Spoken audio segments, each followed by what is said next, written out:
53 برس کی عمر میں آپ نے مکہ سے مدینہ کی ہجرت فرمائی، اور 10 برس آپ نے مدینہ میں قیام فرمایا۔ 11 ہجری میں آپ حج کے لیے تشریف لے گئے، اور یہ صورت آئی 11 تاریخ کو، 11 حج کے، ذوالحج، اذا جاء نصر اللہ والفتح۔ اس میں اشارہ تھا کہ میرے نبی آپ کا مشن مکمل ہو چکا ہے، اب آپ ہمارے پاس آنے کی تیاری فرمائیں۔ 29 محرم صفر، 29 صفر عصر کی نماز کے بعد ایک جنازہ تھا۔ اس جنازے کو پڑھانے کے بعد اس کو دفن کے لیے آپ جنت البقیع تشریف لے گئے۔ وہاں سے واپس ہونے لگے تو سر درد اٹھا، اور وہ درد ایک دم بڑھنا شروع ہوا، اور اس دن باری حضرت عائشہ کے گھر کی تھی، تو آپ گھر میں تشریف لاتے لاتے درد کے ساتھ بخار، تیز درد، تیز بخار، اور 14 دن، 12 ربیع 29 30 2 دن یہ، اور 12 دن اگلے 14 دن آپ نے بیماری دیکھی، مسلسل سر درد اور مسلسل بخار۔ اور روزانہ آپ جب گھر بدلتے، اس وقت 9 بیویاں زندہ تھیں، تو آپ پوچھتے کل کس کی باری ہے، کل کس کی باری ہے؟ جی میمونہ کی ہے۔ اگلا دن کل کس کی باری؟ یہ حفصہ کی ہے۔ کل کس کی باری ہے؟ ام سلمہ کی ہے۔ تو بیگمات نے اس سے سمجھا کہ اللہ کے نبی یہ چاہتے ہیں کہ میں بیماری کے دن عائشہ کے پاس گزاروں، ورنہ آپ کو تو خود پتہ ہے کل کس کی باری ہے، پرسوں کس کی باری ہے، ترسوں کس کی باری ہے۔ تو حضرت میمونہ کے گھر میں آپ تشریف فرما تھے، تو ساری باقی 7 بیگمات جمع ہوئیں، اور انہوں نے آ کے عرض کی، یا رسول اللہ، جب تک آپ بیمار ہیں آپ عائشہ کے پاس آرام فرمائیں، اور جب اللہ آپ کو شفا دے دے تو پھر ہماری ترتیب کو آپ دوبارہ شروع فرما دیں۔ تو آپ نے سب کا شکریہ ادا کیا، علی اور عباس کو بلایا، ان کے کندھوں پہ آپ نے یوں ہاتھ رکھے، اور آپ کے پاؤں یوں زمین پہ لگ رہے، آپ پورا پاؤں نہیں لگا پا رہے تھے کمزوری سے، یہ پوزیشن تھی اس طرح۔ اور یہ پیر کا دن تھا، آپ حضرت عائشہ کے گھر میں داخل ہوئے، اور اگلے پیر کو حضرت عائشہ کے گھر میں آپ اپنے اللہ کے پاس چلے گئے۔ آخری ہفتہ آپ نے حضرت عائشہ کے گھر میں گزارا۔ صحابہ ملاقات کے لیے حاضر ہوئے، تو آپ ان کو دیکھ کے رونے لگے، اور فرمایا کہ میں تمہیں اللہ کے سپرد کرتا ہوں، اللہ تمہاری حفاظت کرے، اللہ تمہارا ساتھی ہو، آواکم اللہ، حفظکم اللہ، نصرکم اللہ، بہت دعائیں دیں۔ آپ کے جانے میں 5 دن باقی تھے، تو آپ نے فرمایا مجھے 7 کنوؤں کے پانی سے غسل کرواؤ۔ تو 7 کنوؤں سے پانی لایا گیا مشکیزوں میں بھر کے۔ تو حضرت عائشہ کے گھر میں کوئی ایسا ٹب نہیں تھا جس میں بیٹھ کے وہ آپ نہا سکتے، تو حضرت حفصہ کے گھر سے ٹب منگوایا گیا، آپ اس میں بیٹھے، تہمت باندھا ہوا تھا، کرتا اتارا، اور آپ پر 7 کنوؤں کا پانی ڈالا گیا، تھوڑا تھوڑا تھوڑا تھوڑا تھوڑا تھوڑا، تو اس سے بخار کی شدت کم ہوئی، اور آپ سر درد کی وجہ سے آپ نے ایسے پٹی باندھی سرخ رنگ کی، اور اس کے بعد حضرت علی اور فضل بن عباس کے کندھوں کا آسرا لے کر آپ مسجد میں تشریف لائے، اور آپ ممبر پر بیٹھے، اور آپ نے فرمایا لوگوں میرے جانے کا وقت آ چکا ہے، میں نے کسی پر زیادتی کی ہو، کسی کو تھپڑ مارا ہو، کسی کو چھڑی ماری ہو، کسی کا حق دبایا ہو، تو میں اپنی جان کے ساتھ، مال کے ساتھ حاضر ہوں، مجھ سے یہیں بدلہ لے لو، آخرت میں میرے خلاف کوئی دعویٰ نہ کرنا، میں آخرت کے حساب کو برداشت نہیں کر سکتا۔ جن کے طفیل لوگوں کا حساب معاف ہوگا، جن کی طفیل، جن کی شفاعت پر لوگ بے حساب جنت میں جائیں گے، وہ روتے ہوئے فرما رہے ہیں کہ میں آخرت کے حساب کو نہیں دے سکتا۔ تو سارے صحابہ رونے لگے، لیکن آپ اپنی بات کو دہراتے رہے، کوئی بھی نہیں اٹھا۔ تو آپ نے ظہر کی نماز پڑھائی، ظہر کے بعد پھر ممبر پر آئے اور فرمایا کہ لوگو یہیں مجھ سے حساب کتاب کر لو، آگے نہ کرنا، بتاؤ میں نے کسی کا کوئی حق دینا۔ ایک صحابی کھڑے ہو، یا رسول اللہ آپ نے میرے 3 روپے دینے ہیں، 3 درہم۔ تو آپ نے فرمایا دینے ہوں گے ضرور، پر مجھے یاد نہیں، بتاؤ گے کس طرح دینے ہیں؟ کہ یا رسول اللہ آپ کے پاس سائل آیا تھا، آپ سے مانگا، آپ کے پاس تھے نہیں، تو آپ نے مجھ سے کہا تیرے پاس کچھ ہیں؟ تو میرے پاس 3 درہم تھے، تو آپ نے فرمایا تو دے دے، میں بعد میں ادا کر دوں گا۔ تو کہا ہاں یاد آ گیا۔ تو میرے نبی کے گھر میں تو تیل نہیں تھا، ایک چھٹانگ جس سے چراغ جلتا، پیسہ کہاں سے آتا؟ تو آپ کے سامنے آپ کے کزن فضل بن عباس کھڑے تھے، آپ نے فرمایا فضل میرا قرضہ ذمے لیتے ہو؟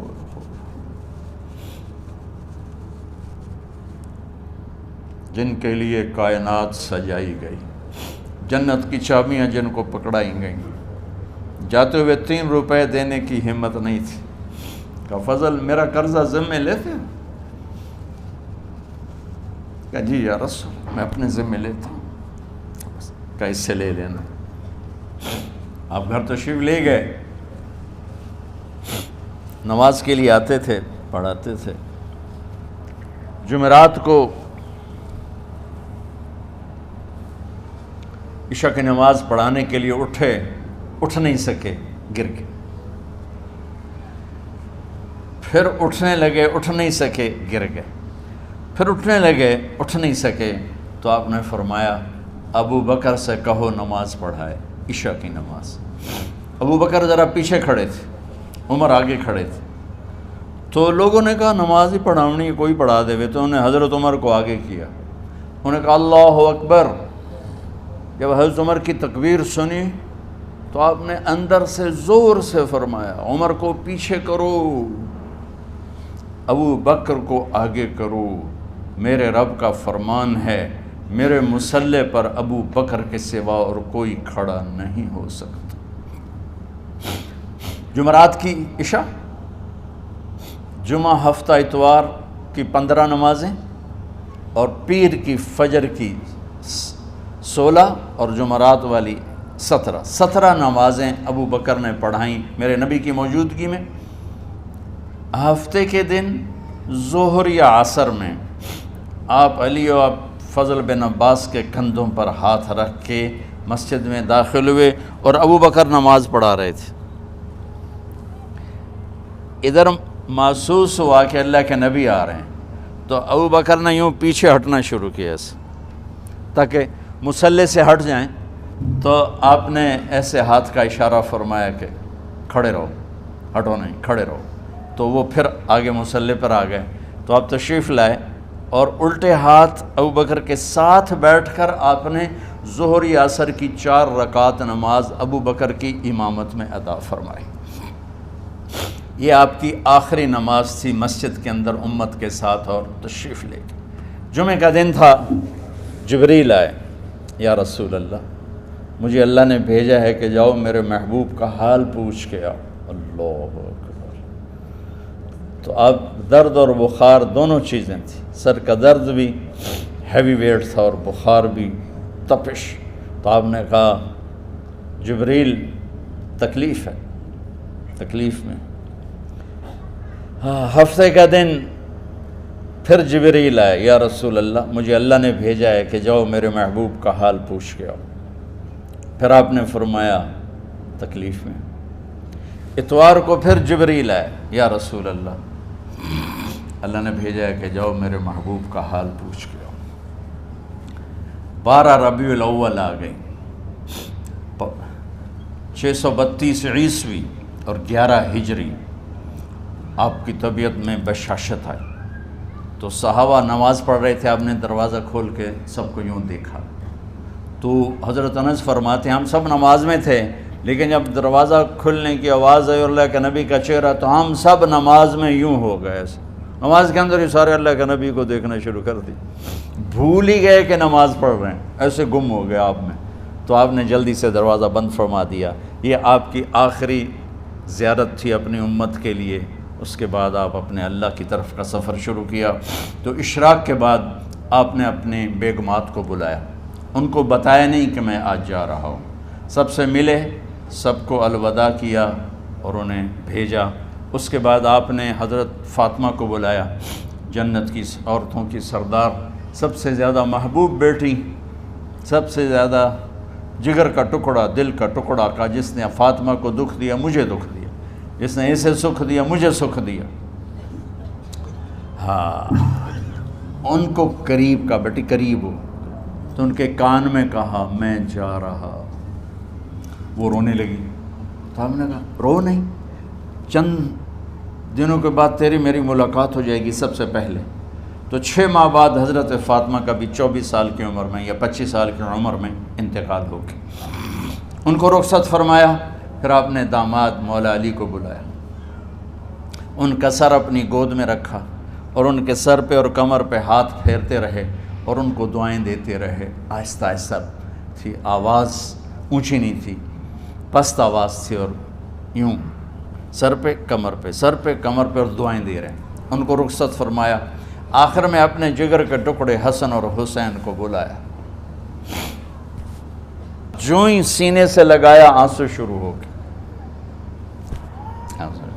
بیویوں کو رخصت کیا، خاموش، بیٹی کو رخصت کیا، خاموش، داماد کو رخصت کیا، خاموش، جو ہی بچوں کو سینے سے لگایا تو آپ کے آنسو نکلنا شروع ہو گئے کہ ایک زہر میں تڑپ تڑپ کے مرے، ایک کا سر کٹ کے نیزے پہ چڑھا۔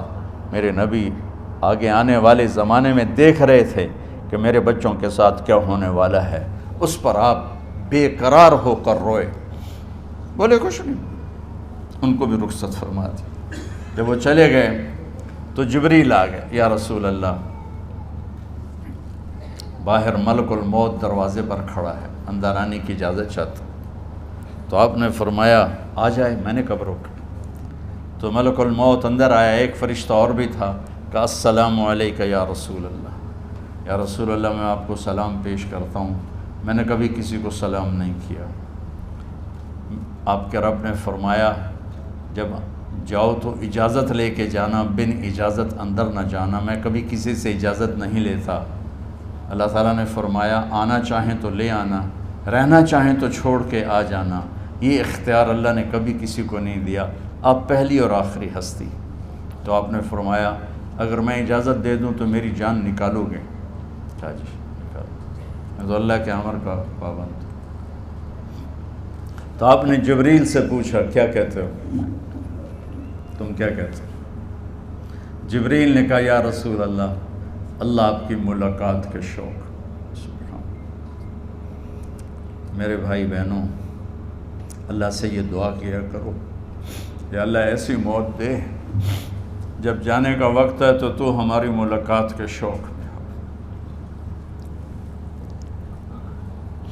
ایک صحابی کا انتقال ہوا، آپ نے ان کی قبر پہ جا کے یہ دعا کی، یا اللہ طلحہ جب تیری بارگاہ میں پیش ہو تو اسے دیکھ کے مسکرائے، یہ تجھے دیکھ کے مسکرائے، سارے دکھ درد دور ہو جائیں۔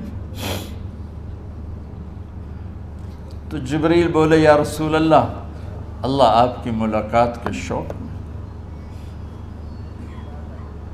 آپ نے فرمایا جاؤ اللہ سے پوچھ کے آؤ میرے بعد میری امت کے ساتھ کیا کرے گا، جاؤ پوچھ کے آؤ حسن حسین کے ساتھ کیا کرے گا۔ یہ پوچھنا، ہر کوئی اپنے بچوں کو یاد کرتا، مرنے والے بچوں کو یاد کر، بچے میلاد۔ میرے والد اچانک ہارٹ اٹیک میں فوت ہو گئے تو ہماری بہنیں موجود نہیں تھیں، میری 2 بہنیں، تو میرے والد بار بار کہتے میری دھیاں مینوں ملا دیو، میری دھیاں مینوں ملا دیو، اور میرے نبی نے کہا میری امت کا مجھے بتاؤ پہلے کیا کرو گے۔ حسن حسین کا نہیں کہا، جن کو ذبح ہوتے بھی دیکھا، زہر میں تڑپتے بھی دیکھا۔ واہ یا رسول اللہ، آپ نے کیا وفا کی اور ہم نے کیا صلہ دی، سارے خنجر انہی کے سینے میں ہی اتار دیے، ہر تیر کھینچ کے آپ کے جگر کے پار کیا، ہر نافرمانی کا ٹھیکہ لے لیا۔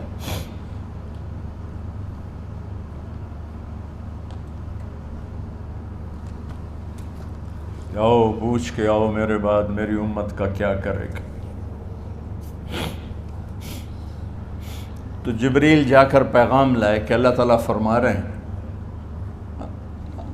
ہم آپ کی امت کو تنہا نہیں چھوڑیں گے۔ میرے رب کی عزت کی قسم، خواتین و حضرات، میرے رب کی عزت کی قسم، میرے نبی یہ بات نہ اٹھاتے تو کوئی ہم میں خنزیر بنتا، کوئی بندر ہو جاتا، کوئی کتا ہو جاتا، کوئی سانپ بچھو بن جاتا۔ اس کملی والے پہ درود و سلام پڑھو جس نے اولاد کو پیچھے کر کے تمہیں اللہ سے مانگا۔ جب تک اللہ نے یہ نہیں کہا کہ آپ کی امت کے بارے میں راضی کر دوں گا، آپ نے فیصلہ نہیں کیا کہ چلو ملک الموت اللہ کی تقدیر کو پورا کر، اور جاتے ہوئے 2 نصیحتیں فرمائیں، وہ بھی بچوں کے لیے نہیں، بیویوں کے لیے نہیں، امت کے لیے۔ الصلاۃ وما ملکت ایمانکم، اے میری امت نماز نہ چھوڑنا، نوکروں سے اچھا سلوک کر، حقوق اللہ نماز، حقوق العباد غریب لوگ کا فرمایا غریبوں پہ ترس کھانا، اپنے نوکر ملازم غلاموں پہ ترس کھانا، اور نماز نہ چھوڑنا، نماز نہ چھوڑنا، نماز نہ چھوڑنا، نماز آخری الفاظ سے، نماز نہ چھوڑنا، نماز نہ چھوڑنا، نماز نہ چھوڑنا۔ اور اب حضرت عائشہ کے سینے پر اس طرح نیم دراز تھے، حضرت عائشہ یوں سیدھا بیٹھی ہوئی تھی۔ اب فرمایا کہ مجھے فخر حاصل ہے، مات فی سحری و نحری، میرے نبی نے میری گردن اور سینے کے درمیان اللہ کو جان پیش کی۔ آپ اس طرح نیم دراز تھے تو تھوڑی دیر پہلے عبد الرحمن بن عوف آئے، عبد الرحمن بن ابو بکر آئے، آپ کے ہاتھ میں تازہ مسواک تھا، تو آپ مسواک بہت فرماتے تھے، تو آپ اتنے کمزور ہو چکے تھے کہ بولا نہیں جا رہا تھا، تو آپ کی نظریں مسواک پہ ٹک گئیں، دیکھے جا رہے ہیں، مسواک کو دیکھے جا رہے ہیں۔ حضرت عائشہ نے محسوس کیا کہ نظریں مسواک پر ہیں، تو کہا یا رسول اللہ اب مسواک کرنا چاہتے ہیں، تو حضرت عائشہ نے اب بھائی سے لے کر وہ لکڑی اور اپنے منہ میں چبائی اور آپ کے منہ میں اس طرح کر کے خود چلائی، کہا میں وہ خوش قسمت ہوں جس کا لعاب آخری غذا تھی جو میرے نبی کے منہ میں گیا، وہ حضرت ام عائشہ کا لعاب مبارک تھا۔ اور پھر اس کے بعد اگلا یہ سارا واقعہ ہوا، تو آپ نے کہا الصلاۃ وما ملکت ایمانکم، ایک نماز نہ چھوڑنا، ایک اپنے نوکر نوکرانی غلاموں سے اچھا سلوک کرنا، اور پھر اللہم الرفیق الاعلی، یا اللہ بلا لے۔ جب آپ نے اعلان کیا کہ چلو تقدیر کو پورا کرو، تو جبریل بھی غمگین ہو کر کہنے لگے یا رسول اللہ پھر میرا بھی آج دنیا میں آخری دن ہے، آج کے بعد میں بھی کبھی اس دنیا میں لوٹ کے نہیں آؤں گا، یعنی وحی کے ساتھ۔ آپ کی آنکھیں بند ہوئیں، حضرت عائشہ رضی اللہ تعالیٰ عنہ کی چیخ نکلی، تو ساری بیگمات دوڑی آئیں، تو آپ کی منزل پوری ہو چکی تھی، تو آپ کو لٹایا گیا اور چادر ڈال دی گئی۔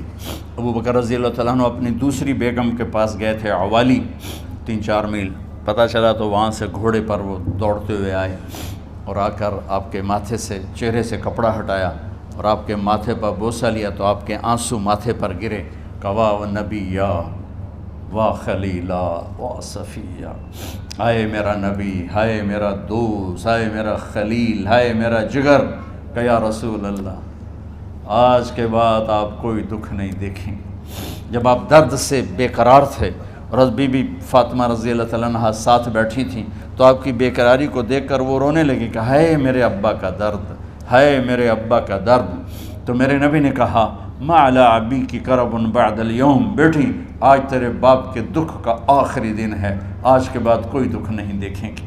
تو صدیق نے کہا آپ آج کے بعد کوئی دکھ نہیں دیکھیں گے۔ اب تشریف لے گئے مسجد میں، تو کوہرام مچا ہوا تھا، کچھ گمسم تھے، اور عمر رضی اللہ عنہ تلوار اٹھائے ہوئے تھے، جو کہے گا اللہ کا نبی فوت ہوگا میں سر اڑا دوں گا، وہ فوت نہیں ہوئے، وہ اللہ کے پاس گئے، ایک جنونی کیفیت پیدا ہوگی، وہ واپس آئیں گے، سارے کفار سے جہاد کریں گے۔